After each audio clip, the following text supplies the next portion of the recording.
To start with, thank you always for supporting my channel and watching my videos. And this video is answering this specific comment from user Studio Mechapunk. Thanks for the insight, Billy. I read your book, The Action Formula, which is my book on procrastination and action. Found it really helpful too. I think it's very helpful too. One line that I really resonate with was at the end when you mentioned action streaming out, which felt way more fitting than someone doing actions. Would love if you could expand on that concept and how it connects to intentionality and will. All the best, and thanks for all your videos. So, again, first of all, thank you very much for supporting my channel and my book. Um, Here's a quick refresher on what the action formula is. It's basically my, trying to model the behavior of action and inaction. So I think procrastination is a point on the spectrum of action, so on one hand, the super far extreme of action, you have things that you aren't even conscious of doing. They just like stream out of you, and that's what's meant by streaming action. And on the complete other end, there's a lot of delayed action, and that is usually commonly called procrastination. So, what are the factors that go into it? Well, I happen to think that there's two portions related to this. The first one here is the desire and hype. Hype is an exponent, so hype and excitement about the thing can exponentially grow the desire and the action component of it. But it gets divided by perfectionism, which means that the more you try to do it well, the more the quote the desire and the hype gets divided, because now you're not there's a thinking element to it. So you're mixing your actions with this like intent to do well. So your focus kind of gets diverted, and therefore it's a perfectionism at divisor. And now unwillingness is like the things that are desired with the, associated with not wanting to do it. So for example, I'm making this video because I want to answer viewer questions, because I want to have a YouTube channel, right? But at the same time, YouTube videos take my time and focus when I could be relaxing on the sofa and playing with my dogs. So it takes time. So when I look at it from that perspective, there's a reason why I don't want to do it. Like if I'm in bed, I don't want to wake up just for the sake of YouTube, because I'm like, okay, so like, what video do I make today? Like, so there are like tedious parts about having a YouTube channel, and that's basically what I mean by unwillingness. And now when I have guilt and shame around it, so for example, shouldn't I be a better YouTuber? Like, shouldn't I have 1,000 subscribers by now? Shouldn't my watch hours be like, blah blah blah blah? Like, why do my thumbnails look like crap? And shouldn't I just hire a SEO person to take care of my channel? I'm not gonna do that. But anyway, the more I have those kind of thoughts, the more it amplifies the unwillingness, and therefore the more it makes me feel bad, and the more it stops me from doing things. So if this portion is bigger than this portion, that means you're doing stuff. If this portion happens to be bigger than this portion, that means you're not doing stuff. Okay, so that's the basic premise of the book. Now, the viewer is asking, how is doing something different from action streaming out of you? And I think that's a fantastic question that we can answer starting now. So, every morning, you may or may not know this, but every morning I wake up at 6 a.m. and I do this thing called the 108 bows. So it's a Mahayana Buddhism practice, and so every morning I start the day with 3 bows to wake up my legs and basically say hello to Buddha, and then I just bow 108 times, standing to kneeling, standing to kneeling, standing to kneeling. I do that 108 times, and then at the end I bow 3 more times to say goodbye to Buddha, and then I start meditating for at least 5 minutes every day. And now, why do I do that? It's because it's a long, more involved story about why I do it. But basically, it's a way for me to practice harnessing my will. It's a way for me to kind of stay connected to something called intention, right? Now, is this completely necessary? No. Can I have access to my will and intention anytime I want? Yeah. But the thing is, intention and will is something that can be trained like a muscle, right? So, for example, I used to be able to do 0 pull-ups, but then I started jujitsu, I started judo, a lot of pulling, and so my back got developed. And guess what? Like I didn't even realize, but I now had the capacity to do 1 pull-up, and that was like one of the most surprising things about this things that happened to me in my lifetime because I never thought I would be like that person who can do a pull-up. But now it wasn't my intention to do like a pull-up, right? But then it just kind of organically happened. So can kind of locate parts of me that I want to specifically train and develop. Will, intention is like that. And now, so why 108 bows? Why wake up so early? Why meditate? That's because in the morning, do you have the option to just stay in bed in comfort? Yes. But now, when you wake up, despite that uncomfortable feeling, despite needing, like everything hurts and you're not fully awake, despite that, you're moving your body. So you're letting all these voices of, oh, I just want to go to sleep, oh, just a few more minutes, oh, can I just hit the snooze button? All those things are still active in my head, but they don't control what I do. So I still have those thoughts every day. It doesn't get better. Like I'm telling you, it doesn't get better. But at the same time, my will becomes stronger every day because I'm connecting to it intentionally every day. So I drag my body out of the bed, and now when I wake up in the morning, I'm like tired. I don't want to do this, right? To start the day with the exercise, it really sucks. But regardless of what's happening here, I do it, right?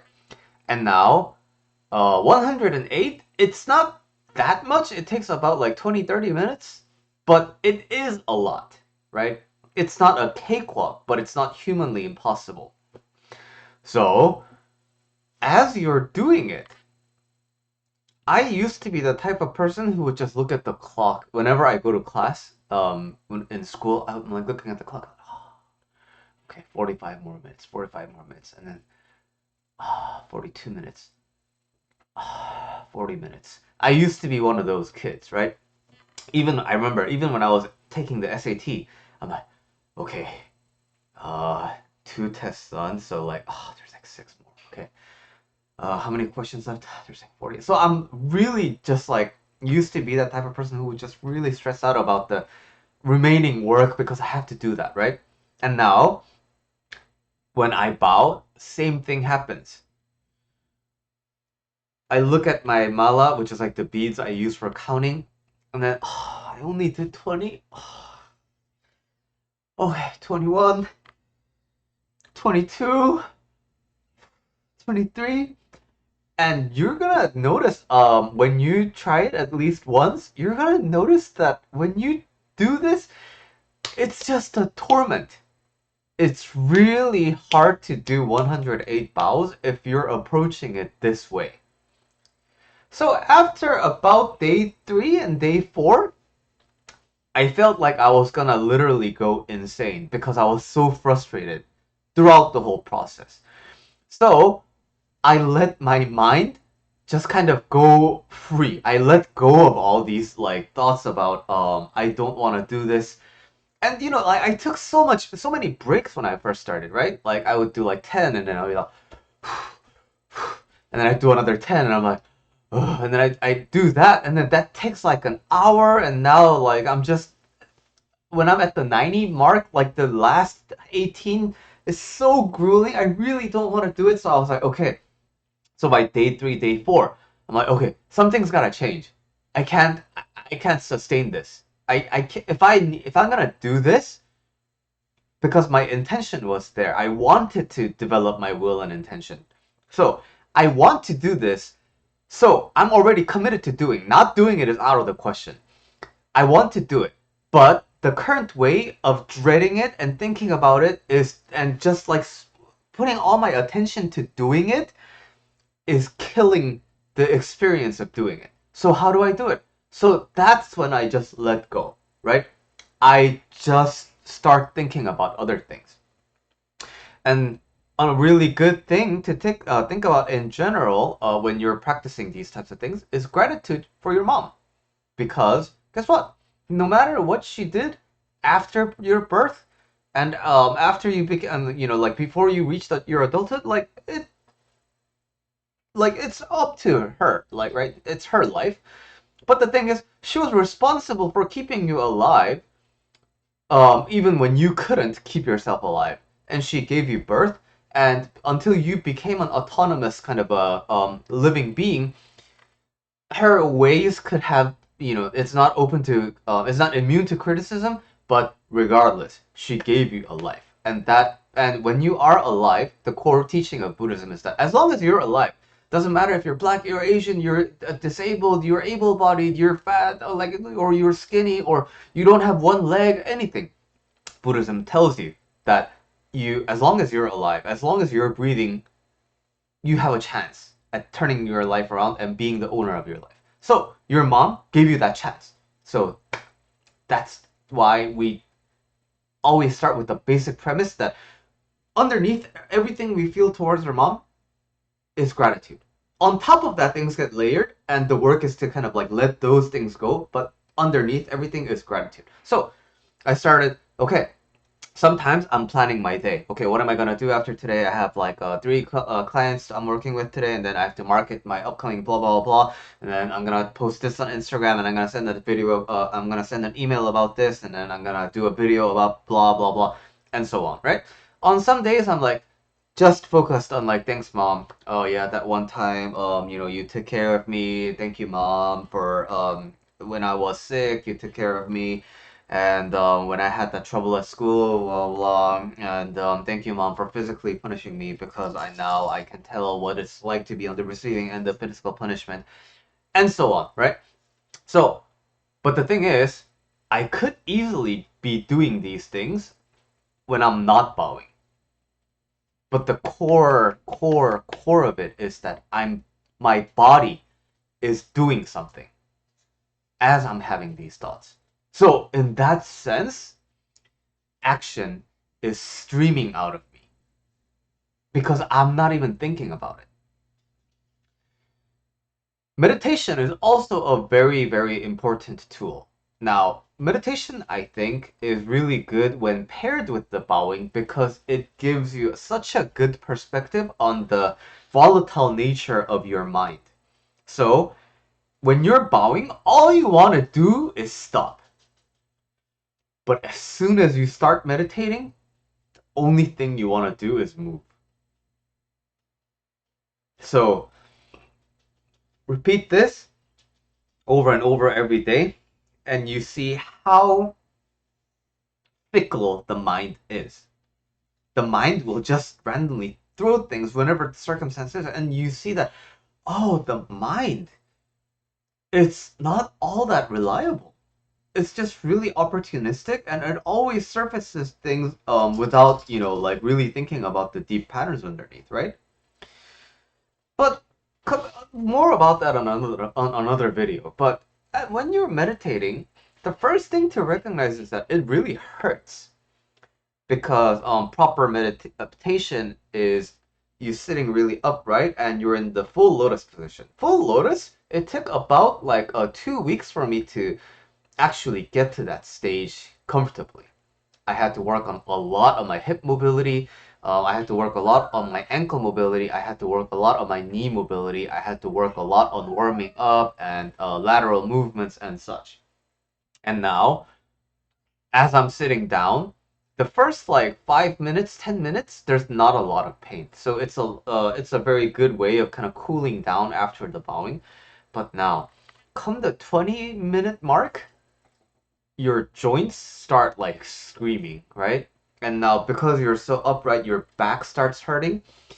And then if you have sensitive nose like me, like sometimes you get a little congested because all you're doing is breathing through your nose, right? And then your arm, it gets antsy, you start wanting to move, but then your hip hurts, and then your knee hurts, and then your ankle hurts, and then your back hurts, and you feel like you're so stuck in your body. You feel like a prisoner in your own body, and you really want to open your eyes and you really want to stop meditating, but just sit still, right? And this is greatly amplified when I occasionally go for a 30-minute or a 40-minute meditation. It's like living hell. It hurts so much. Like my body, I'm not doing anything. I'm just sitting down, right? But my heart starts racing after like 25 minutes mark. I'm not sure. Like this is an estimated time. But around 25 minutes, my heart starts beating and then I start sweating again, right? All I'm doing is this. And then I can physically feel the stress of my body, right? And like everything hurts. My hip hurts. And then, but the thing is, again, I'm still sitting down. And my mind is racing, but the whole point is to come back to the intention, right? Come back to the breathing. Come back to the sensation of air entering your nostrils and leaving your nostril. That's the only real thing that I'm focusing on meditation. I'm not thinking about, okay, so today I'm gonna make a video on YouTube.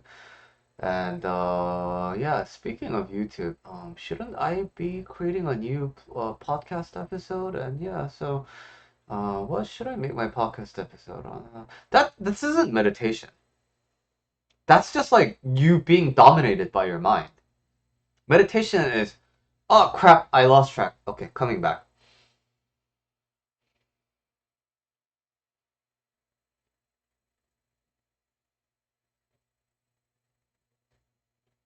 This is meditation, right? And then occasionally I will have another thought like, oh, something smells really good. What should I make for oh crap. And the more you do this, the more you let thoughts go. And it its difficulty just becomes higher and higher the more you meditate because your body will demand attention from you. Knee hurts. You should really uncross your legs right now. Oh crap.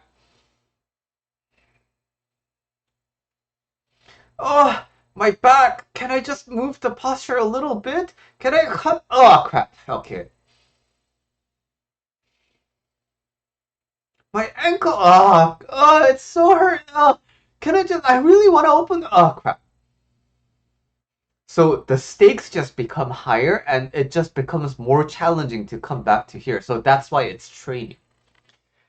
Again, but all of this is happening while I'm continuing meditation. So in that sense, action is streaming out of me. So this is turning out to be a very long, kind of a long-winded answer, but I wanted to talk about this for a few days, and this is like the perfect opportunity. So doing something is, I'm here, but like I have so many things to do, like, but you're still doing it. It's not like, it's not, it's absolutely better than not doing it, right? But throughout the way, you're tormenting yourself. It's helping nobody, right? I'm writing a book and I'm like, fuck, I really don't want to write this book. Like, I don't know, like, why is this chapter sounds so wordy? Like, this chapter is so short compared to the other one. How do I beef it up? Oh, maybe I don't know. Like, should I divide the other chapters up? And this is just like you're doing it, but you're doing it, and all your mental energy is kind of again divided, right? But action streaming out of you is like your body is just on autopilot as with the intended thing you are doing, and now your higher functions, if you can be like kind of like while you're doing one thing thinking of the next step, and as you do that, if you're focusing on, so for example, if I'm writing a book, my body is typing the words out, but in my mind I'm like, after this chapter I'm gonna do this, and then I just set the next thing to do. And then if I now, can you see, if I'm operating in that way, how fast I can write a book? And it won't even feel like I'm writing a book. I'm just like sitting down, and then I just look around and I'm like 5 chapters are done. That's sort of the streaming kind of a mentality when it comes to action. And um, you can be multitasking a lot of things, but now the thing is your body still moves according to your will. So will is a lot about letting your mind do its thing, but you're still in control of your body unconsciously or consciously, right? I think that's when action is streaming out of you. It doesn't your body and your action doesn't require constant supervision by your mind and constant cooperation with your mind in order to get things done. And I think that is kind of the ideal, to be honest, when I'm doing something. And every day I'm developing that sense every morning. So to summarize, doing something is just you're spending a lot. You're having to having to align your body and your mind together to cooperate on one thing. You're kind of like, oh, begrudgingly, like I'm doing it. But whereas the streaming mindset is your mind runs free, but your body does what your mind or your unconscious wants it to do. And that sense of will and intention can be specifically located and trained by voluntary, humanly possible challenges. Because challenges is what constantly tests your intention. Because you could always give up in the face of a challenge. Okay. Thanks for asking this question, and hope you enjoyed this answer. And remember, as always, you can send me an email at billy@julylifecoach.com or write a comment about something you want me to talk about in depth specifically. I would be happy to work on another video. All right, that's it for this episode, and see you next time.